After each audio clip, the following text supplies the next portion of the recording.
श्री स्वामी समर्थ. कशा आहेत तुम्ही सर्व? तुम्हा सर्वांचं माझ्या ब्लॉगमध्ये खूप खूप मनापासून स्वागत आहे. तुमचा आजचा दिवस खूप छान आनंदाचा आणि आरोग्यदायी जाओ ही स्वामींचरणी प्रार्थना.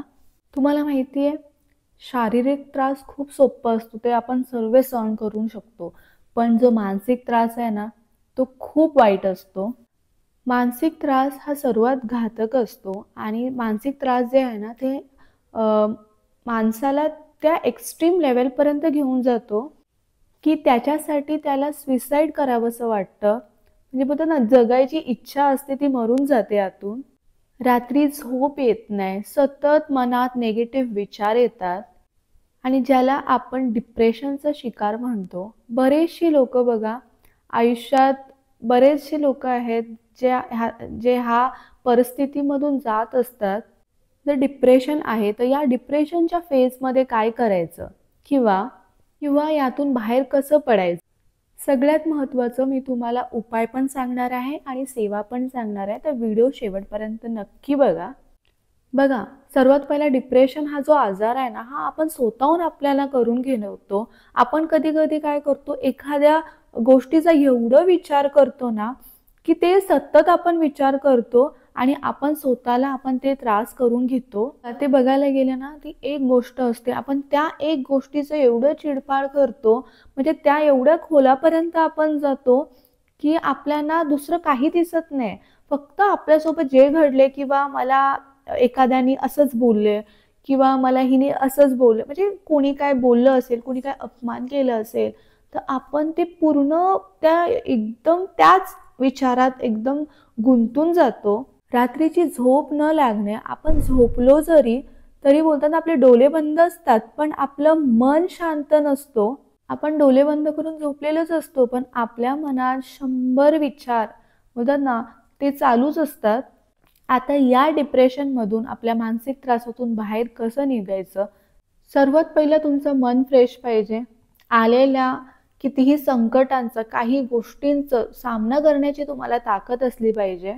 बघा, आयुष्यात असं कोणीच नाहीये ज्याला काही संकट नाहीये, ज्याला काही दुःख नाहीये. प्रत्येकाला आपापल्या वेदना, आपापलं दुःख, प्रत्येकाच्या आयुष्यात संकटही असतातच. बघा, डिप्रेशनचा शिकार न होण्यासाठी सर्वात पहिला ओव्हर थिंकिंग ही बंद केली पाहिजे. आता बघा, मला सुद्धा हे सांगणं खूप सोपं आहे, ते करणं खूप अवघड आहे, ते मला माहिती आहे. कारण प्रत्येक जण या सिच्युएशन मधून गेलेलं असतं. बोलतात ना, ज्याच्यावर घडतं त्यालाच कळतं. पण एक विचार करा, जी गोष्ट घडलेली आहे त्याचा विचार करून काय उपयोग आहे का? त्याचा काय फायदा होणार आहे का आपल्याला? बघ, आयुष्यात जर आपण फक्त विचारच करत असतो, म्हणजे त्याची काही कृतीच केली नसती, फक्त विचारच आपण करत बसलो असतो, तर आयुष्यात कधी कोणीच काही कामच केलं नसतं. सगळे आपापले विचारच करत बसले असते. म्हणून तुम्हाला तुमच्या मनावर कंट्रोल ठेवायचा असतो आणि हे काही नेगेटिव्ह विचार येतात, अपघातीत विचार येतात, त्याला बंद करायचे असतात. असे काय आपल्याला वाटलं मनात काही की बाबा काही अशी नेगेटिव्ह विचार आले, तरी तुम्ही डोळे बंद करा. श्री स्वामी समर्थ, श्री स्वामी समर्थ, स्वामी समर्थांचं नामस्मरण करा किंवा तुम्ही तारक मंत्र म्हणा. म्हणजे असे मंत्रस्तोत्र लावा की तुम्हाला एक बोलतात ना, पॉझिटिव्हिटी येईल आतून आणि जे तुमचे नेगेटिव्ह विचार आहेत ते बोलतात ना, त्याच्यावरती कंट्रोल राहील आणि आपण त्यातून बाहेर निघण्यासाठी आपल्याला थोडी मदत होईल. आता ना, याच्यासाठी मी तुम्हाला एक सेवा पण सांगते. जे आपलं मानसिक त्रास आहे त्यातून बाहेर निघण्यासाठी मी तुम्हाला एक सेवा सांगते. तुम्ही जिथे झोपता ना, तुम्ही जर हॉलमध्ये झोपत असाल तर तुम्ही हॉलमध्ये करू शकता. जर तुम्ही बेडरूममध्ये झोपत असाल तर तुम्ही बेडरूममध्ये करू शकता किंवा तुम्ही किचनमध्ये झोपत असाल तर तुम्ही किचनमध्ये सुद्धा हे उपाय करू शकता. तुम्हाला काय करायचं आहे ना, बघा, जी फुलवात असते ना, ती अशी आपली वरती, त्याचं जी वात असते ती वरच्या दिशेला असते. तर तुम्हाला एक फुलवात घ्यायची आहे. त्याच्यामध्ये तुम्हाला अर्धा चमचा का होईना शुद्ध गाईचं तूप टाकायचं. तुम्ही एवढूसच टाका, पण शुद्ध गाईचं तूप टाका. तुम्ही जास्त टाकलात तर तुमची इच्छा, तुम्ही टाकू शकता, पण ॲटलिस्ट तुम्ही अर्धा चमचा शुद्ध गाईचं तूप टाकायचं आहे. आपल्याला दिव्यामध्ये वात टाकायची आहे, त्याच्यामध्ये तूप टाकायचं. आता ते वातेची दिशा वरतीच असणार. फुलवात आहे म्हणजे ती दिशा कुठेच नाही, ती वरतीच असणार.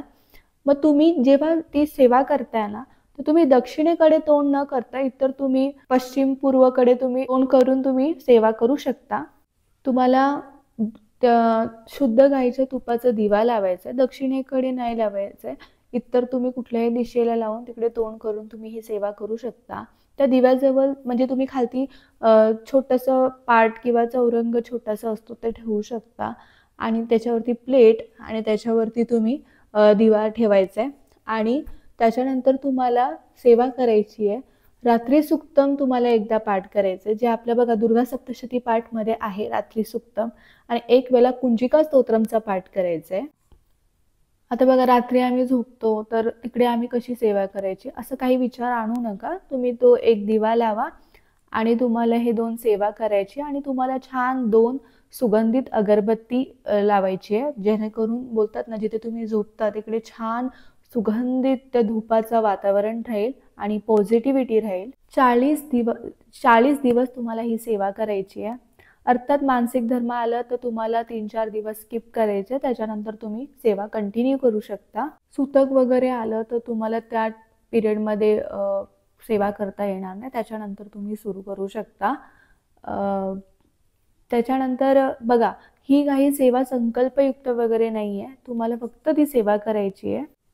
मानसिक आजारातून बाहेर पडण्यासाठी तुम्हाला ही सेवा करायची आहे. ह्या 2 गोष्टी तुम्हाला वाचायचं आहे, पाठ करायचं आहे, कुंजिका स्तोत्रम आणि रात्री सुक्तम. त्यानंतर तुम्ही झोपून जाऊ शकता.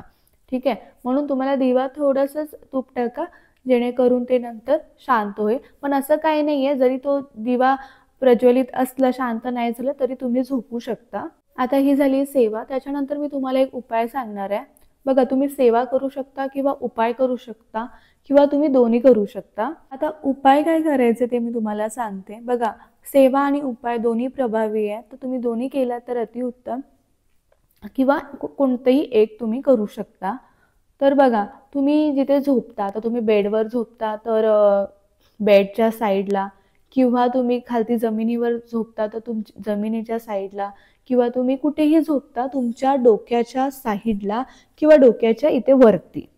ठीक आहे, असं तुम्ही झोपणार तर डोक्याच्या वरती किंवा इथे लेफ्टला ठेवा, राईटला ठेवा, कुठल्याही साईडला ठेवा. तुम्हाला काय करायचं आहे, तांब्या भरून पाणी घ्यायचं आहे.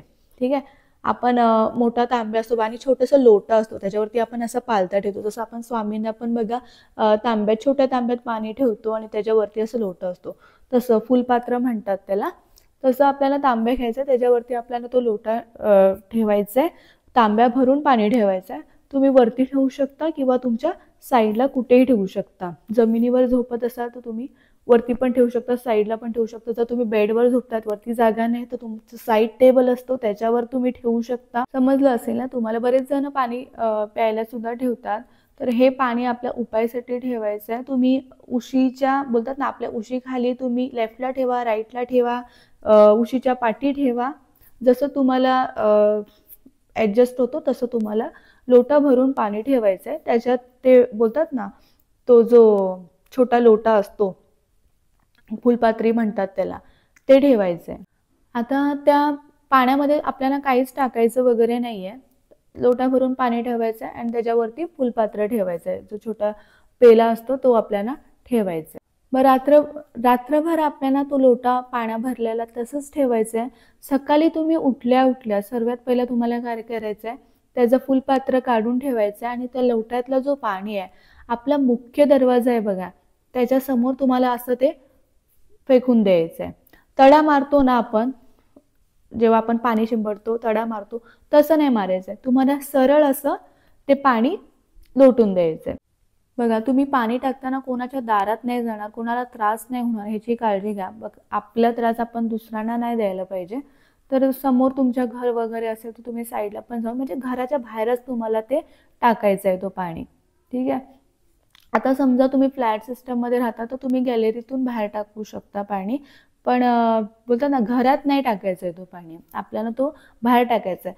किंवा तुम्ही खालती बिल्डिंगच्या खालती फ्लॅट सिस्टममध्ये राहता, बघा आपण जेव्हा बाल्कनीतून पण टाकतो पाणी, मग ते कोणाच्या घराखालती खिडकीत वगैरे पडणार त्यापेक्षा किंवा कोणाच्या अंगावर खालती पडू शकतो, त्यापेक्षा तुम्ही खालती बिल्डिंगच्या उतरा आणि जिथे तुम्हाला पार्किंगच्या इथे वगैरे जागा असेल तिथे तुम्ही तो पाणी टाकून द्या.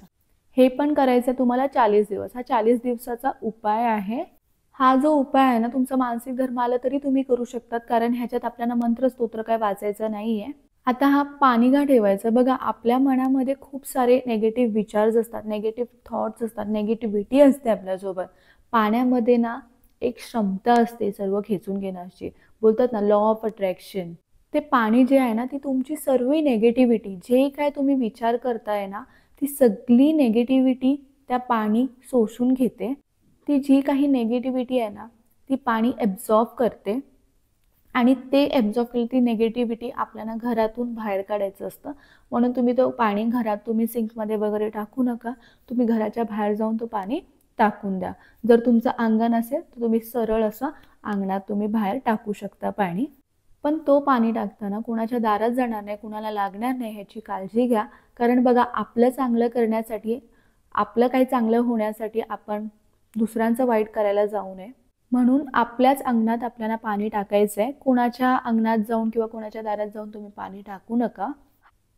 हा उपाय तुम्ही करून बघा. कुठलाही उपाय, कुठलीही सेवा आपण श्रद्धेने आणि आपल्या आत्मविश्वासाने करतो ना, ती नक्की पूर्ण होते. प्रत्येक गोष्टी फळ मिळतं. ते प्रत्येक उपाय, प्रत्येक सेवा फलदायी जाते. फक्त विश्वासाने आणि मनापासून ती सेवा करा, उपाय करा. तर आजची ही छोटीशी माहिती मला तुमच्यासोबत शेअर करायची होती. तुम्हाला जर आजचा व्हिडिओ आवडल्यास व्हिडिओला लाईक करा, शेअर करा आणि सबस्क्राईब करा. पुन्हा भेटूया अशाच नवीन व्हिडिओसोबत. तोपर्यंत सर्वांना बाय आणि सर्वांना श्री स्वामी समर्थ.